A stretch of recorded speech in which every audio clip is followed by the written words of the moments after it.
Hello. Hello, my name is Bob. I am 9 years old.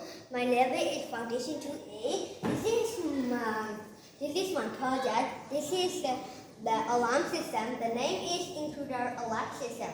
So it triggers the alarm sound when somebody is in front of this sensor. So here, this is the program. These are the programs. This is to silent the alarm. So now this is the actual distance from the distance sensor. So these are the programs. So I will show in action. When I walk, it triggers alarm.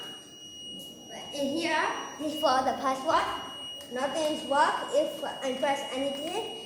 Then not the password. It doesn't silence that one. But the password is space E and P. It will disarmed. So I will show it again. Now it is in alarm and it is into the alarm system. Is in alarm. Here. He is saying enter. This is a message. And when I press I will press the round key. So E and then works. But when I press the sound. So bye.